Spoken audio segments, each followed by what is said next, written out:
All right, welcome to Hoops Tonight here at The Volume. Happy Tuesday, everybody. I hope all of you guys had a great night. In case you missed it earlier, don't forget that we did a breakdown of last night's in-season tournament games as well as Knicks-Bucks. Those are in two separate videos earlier on the feed. Tonight, we're just hitting Suns-Lakers. You guys know the drill. Before we get started, subscribe to our brand new YouTube channel. It would mean a lot to me if you guys would scroll down and hit that subscribe button. Don't forget about our podcast feed, wherever you get your podcasts, under Hoops Tonight. Follow me on Twitter at _JasonLT so you guys don't miss any show announcements, as well as the film threads that I do every morning. And then last but not least, keep dropping YouTube comments, mailbag questions in the YouTube comments so we can hit them later on throughout the week. All right, let's talk some basketball. So, highly entertaining game. Lakers beat the Suns 106-103. They are going to Vegas to play the Pelicans on Thursday. Now, tons of interesting basketball to get into from this game, but unfortunately, we have to start with officiating because there was an atrocious call at the end of this game that robbed the Suns of an opportunity to potentially send the game to overtime. It was 105-103 off of, I believe, a Devin Booker left-handed layup on the left side of the rim. LeBron inbounds to Austin Reaves. Austin flops to try to draw a foul, doesn't get the foul call, loses control of the basketball in the process. LeBron calls a timeout, and it gets granted. It absolutely should not have. It was a terrible call. It stole, in my opinion, an opportunity for the Suns to potentially send the game to overtime. That said, judging by the half-court dynamic and the simple fact that even if they had scored a layup in that chaos and the Lakers had not been granted a timeout, they still would have had to get a stop on the other end, and then they would have had to beat the Lakers in overtime. Now, the half-court dynamic we saw down the stretch of that game was the Lakers blitzing Kevin Durant and Devin Booker and rotating out of it, and they were having a hell of a time getting any good shots, which has been a consistent problem for them throughout this season, which we're going to talk about. On the other end of the floor, just like in the first two games, LeBron James was relentlessly attacking Yusuf Nurkic in pick and roll and getting great shots. In the fourth quarter alone, Anthony Davis missed 5 layups at the basket. So, I tend to believe you play that game from that point with the correct call 10 times, Lakers are probably winning it 7 or 8 times. That said, there's no question that the officials made a huge mistake. It ruined what was a great basketball game. And I understand why Suns fans are upset because you should have had your shot. You should have had your chance to potentially reverse the fortunes of what was taking place on the court down the stretch and to get that win. It was super unfortunate. Don't know what else to say. That said, this is a thing that happens in basketball games. And, the Lakers were on the other side of this once.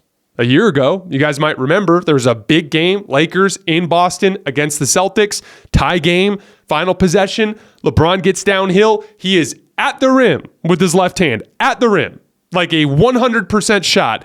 And Tatum hacks him on the left arm right in front of the official. No call. Game goes to overtime. The Lakers lose. Pat Beverly literally grabbed the camera and held it in front of the official. Held it in front of the official and was like, "What's the deal, dude?" It was that clear. But here's the thing. Did the Lakers get a win out of it? No. Did they get anything out of it? No. Because at the end of the day, as a basketball team, and I can only think of this from my perspective. I coach high school basketball right now. I played back when I was younger. Inside the locker room, the attitude is pretty simple. You got to focus on what you can control. I'm a big believer that focusing on officiating is a loser mentality. You guys, all of you guys who listen to the show know that I never, ever complain about officiating for any team in a big picture conspiracy sense. The only time I ever talk about officiating is when it pertains to league-wide trends and specific types of fouls that I'd like to see removed from the league. And the main reason why I feel that way is simply because as a basketball team, if you focus on the officials, it's just a fruitless endeavor. You have to focus on what you can control. You have to try to, over 48 minutes, build in enough margin for error that you can put up with a bad call. For instance, from the Lakers' perspective, I think a lot of Lakers fans feel that Anthony Davis was getting fouled on some of those layups. Now, I didn't feel that way. I thought it was kind of playoff style officiating where you just kind of let everything go. And I prefer the game of basketball like that. But that's how a lot of Laker fans felt, right? And again, the Lakers played well enough that they were able to weather a bunch of Anthony Davis missed layups that may or may not have been fouls because they were the better half-court team down the stretch of that game. And they, by the way, this is not a trend this is not any sort of it's not anything different than the trends we've seen from both teams this season. The Lakers have been an excellent clutch time team. The Suns have been a horrific fourth quarter team. It's been a consistent issue all year long. So again, it's really unfortunate because that call is going to dominate the TV shows and it's going to dominate a lot of the analysis. And that's unfortunate because there was a lot of really interesting basketball that took place in this game. But that's all I'm going to say about it. The Suns got robbed. They should have had a chance to potentially send that game to overtime where they could have won. That said, I believe the Lakers would have won regardless of what happened. I thought they outplayed the Suns for the most part. I thought they deserved to win the game.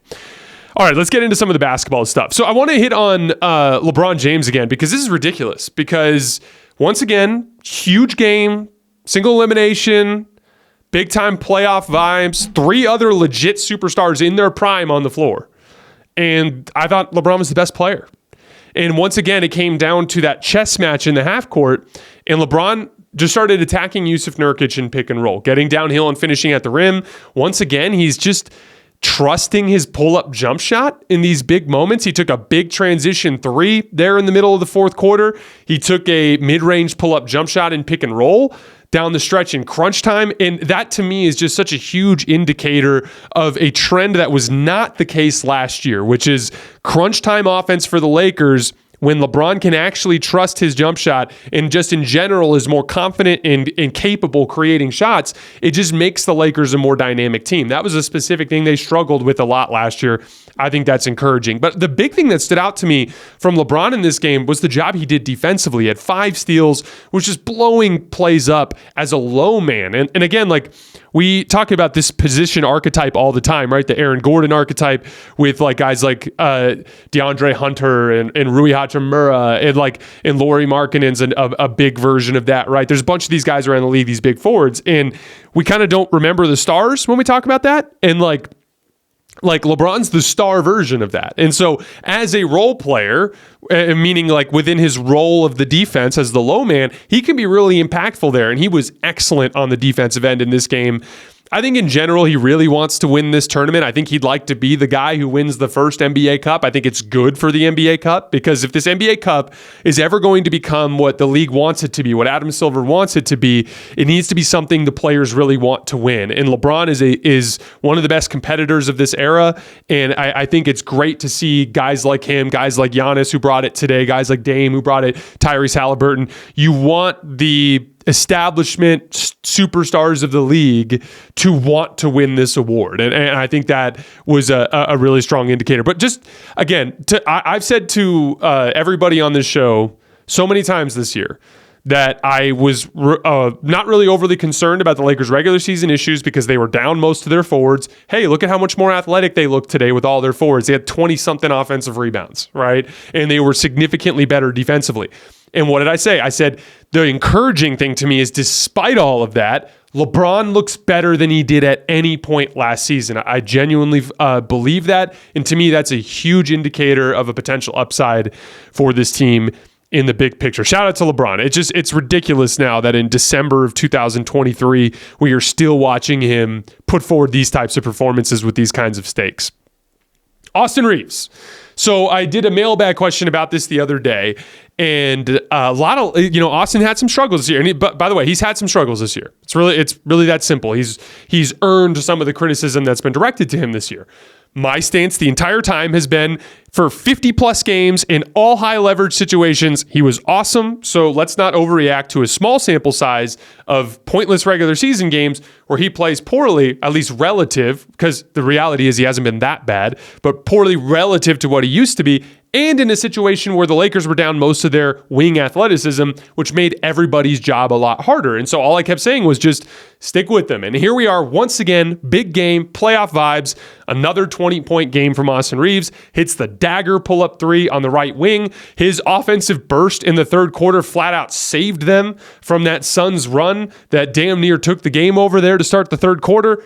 Austin's incredible. And it bums me out, honestly, that fans have such a short memory of all the things he's done to contribute to winning to this team in big game situations and how that just gets glossed over. It's just, we get a little too much on the what have you done for me lately side of things. One last note on the Austin Reaves thing before we moved on. I've had a lot of people ask, Jason, why don't you like D'Angelo Russell? Why are you so insistent on the Lakers trading D'Angelo Russell? It has nothing to do with D'Angelo Russell. As a person, I don't dislike him. Even as a player, I don't dislike him. I would even argue if you had to give the keys to the offense to one player to kind of run the show, in that specific job, D'Lo's better than Austin.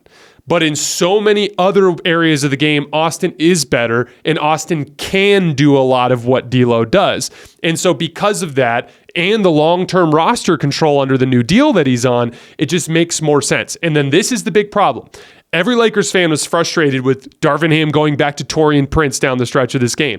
And I would tell you, if Austin's your 1 and LeBron's your 4 and your 5, there aren't really good answers for that 2 and 3. Like, if I had to choose right now, I'd probably go Max Christie and Rui Hachimura.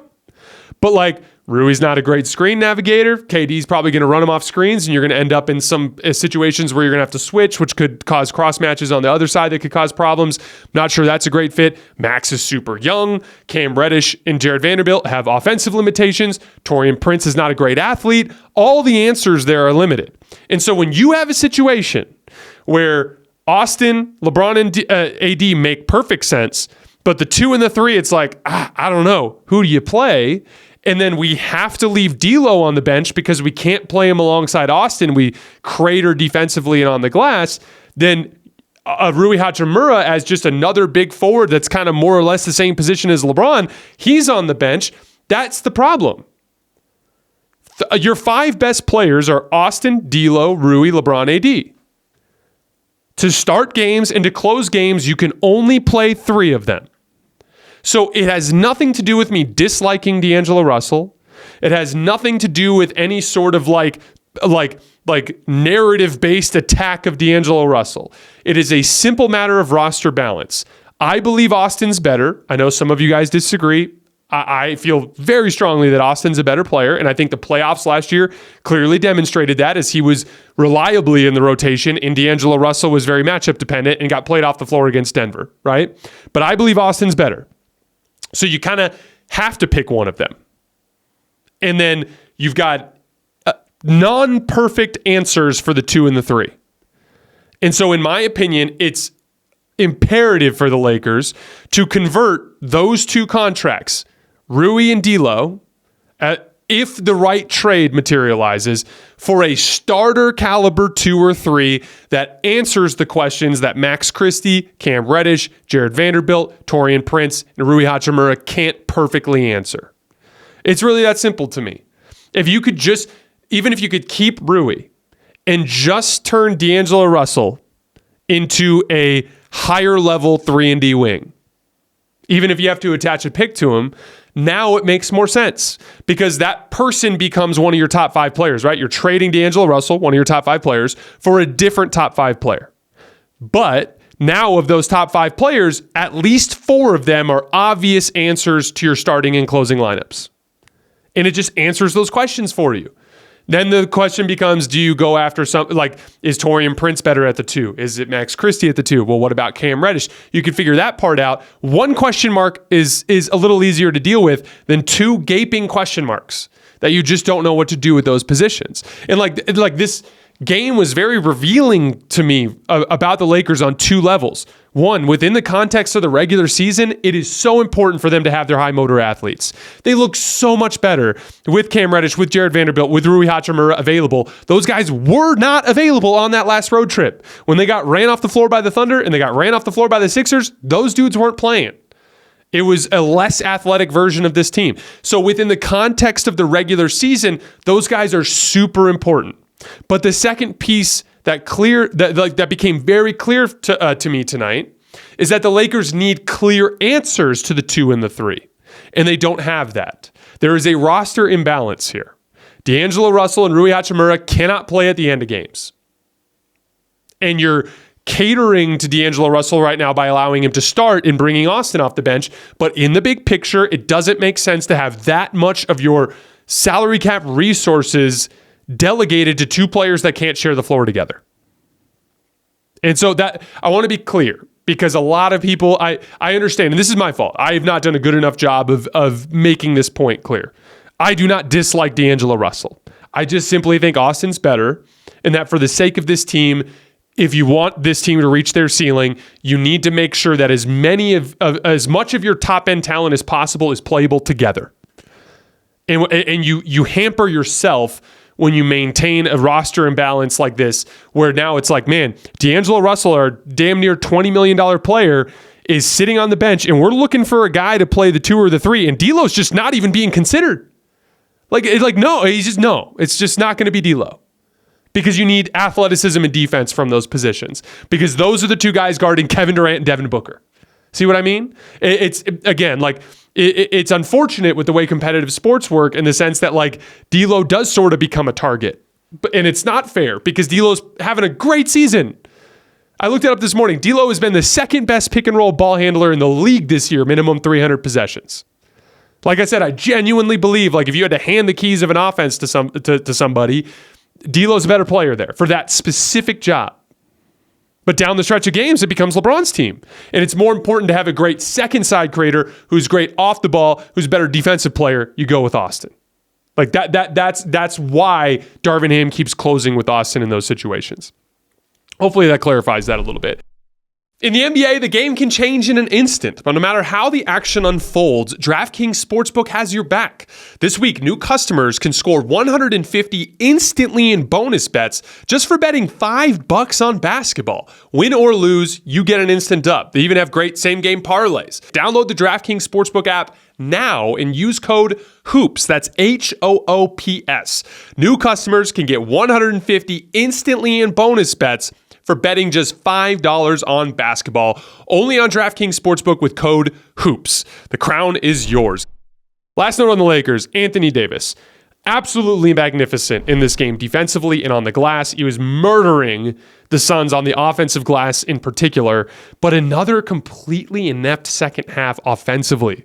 We talked about the missed 5 layups in the fourth quarter. He was 10 for 26 from the field. I'll have to look up the numbers when they update, but I bet you he missed 10 shots in the restricted area in this game. And that to me is the concern, is AD's defensive consistency doesn't get nearly enough attention.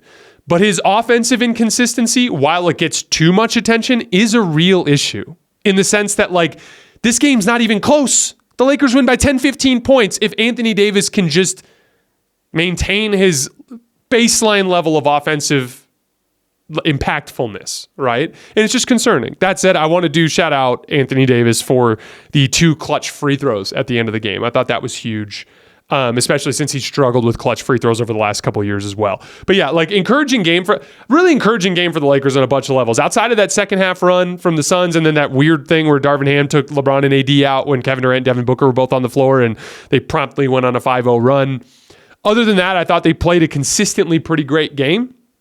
That defense is a real problem for a lot of teams. But I think this game once again shined a light on some of the roster imbalances this team has to address before the deadline. On the Suns, I'm not going to spend too much time on the Suns, because on Thursday, Brendan Clean, who is a friend of mine that I met at the Grateful Dead concert in Phoenix last year, he is a member of the Locked On Suns podcast. He is going to come on the show on Thursday. We are going to do a 45-minute deep dive on all things Suns. But I do want to hit a couple of specific things. So when Kevin Durant hit that 3 with 5:45 left, they scored just 4 points over the final 5 minutes, leading into that final 30 seconds where KD and Devin Booker got a couple buckets. The Suns have been by far the worst fourth quarter team in the league this season. And specifically, they've been 29th in offense. And one of the consistent themes we've seen is they are able to get the ball out of Devin Booker and Kevin Durant's hands and rotate out of it without giving up anything too complicated. And in general, I think both Kevin Durant and Devin Booker have shown some signs of fatigue at the end of games just with the offensive load they've had to carry. Now, the question becomes, Bradley Beal, when he comes back into the situation, does that improve your aggregate ball handling and shooting enough for you guys to kind of make up for that issue? And the answer is probably it's going to help quite a bit. But here's the issue. Once again, you give up 21 offensive rebounds. And my major concern is not whether or not Phoenix can score the basketball, because I think they're going to figure some of this stuff out. It's this. When you play a great team that has quality point of attack defenders to make your guys work. So let me just paint a picture for you. Let's pretend that the Lakers don't make a trade, just for the sake of argument, and you have to face them in a playoff series. You're going to get a steady diet of Jared Vanderbilt, Cam Reddish, Max Christie, Taurean Prince, all on the ball. At any given moment, Devin Booker and Kevin Durant are going to be facing a big athlete on the ball. Let's say you face Denver. Aaron Gordon's going to be on KD, probably Peyton Watson off the bench. And then it's going to be Kentavious Caldwell-Pope on Devin Booker with Christian Brown off the bench. So consistent, excellent perimeter defenders on those two guys all game long. We've seen in a playoff series, specifically in that series, but also we saw a little bit in the Clippers series, Devin Booker and Kevin Durant, their efficiency can go down a little bit. Devin Booker was red hot for stretches, but he cooled off in a big way in Game 5 and Game 6 of the Denver series, right? So in the event that they encounter a great team, and in the West, I'm really only looking for, as far as threats to the Suns, I'm really only looking at the Lakers and Nuggets. And when you face those teams and they can consistently make Devin Booker and Kevin Durant work and lessen their impactfulness, can Phoenix then also compete in the physicality areas of the game? That's the question. Can they keep the Lakers off the glass? Can they keep Denver off the glass? Can they match the defensive intensity of a Lakers team? Can they match the post-up efficiency of a Denver team when they're not as impactful offensively as they're capable of against a top-tier set of perimeter defenders? That's my major concern. Because that's the thing, is like, right now, it's like if you can get the Suns' offense out of whack, they're going to lose, which has been an issue consistently for them in the fourth quarters throughout the season, right? Whereas, you know, with the Lakers, it's like they're smoking every layup. Anthony Davis is no-show in the second half. They're having rotation issues in terms of who's going to play at the two, but they just locked in like crazy and grabbed all the offensive rebounds and dominated the game defensively, and they were able to win in a rock fight, right? And that's the thing with Denver. You can lessen their efficiency. You can do whatever you want. But at the end of the day, it's like Aaron Gordon, Michael Porter Jr., and Nikola Jokic are just going to grab a bunch of offensive rebounds and finish everything at the rim. When things degrade to rock fights, can the Suns win? That's the question. And I'm really curious to see if we can see that at some point in the future. Like I said, we're going to do a deep dive on the Suns on Thursday this week. Remaining schedule for this week. Tomorrow we're off completely. I'm going to be going on a buddy's podcast who covers the Thunder. So I'm doing a Thunder podcast tomorrow, but it's not with the volume. Thursday, Suns Day. Going to just be working with Brendan from Locked On Suns, all Suns stuff. Then on Friday, we're bringing the Nerd Sesh guys on. Or Thursday night, we're covering the semifinals. So that's what? Pacers, Bucks, and Lakers, Pelicans. Covering those games on Thursday night. Then on Friday, we have the Nerd Sesh guys coming on. We're going to bounce around the league. That's the schedule for the rest of this week. Oh, yeah, and then Saturday night for the championship. So that's all I have for today. As always, I sincerely appreciate you guys. I will see you on Thursday for a lot of Suns talk.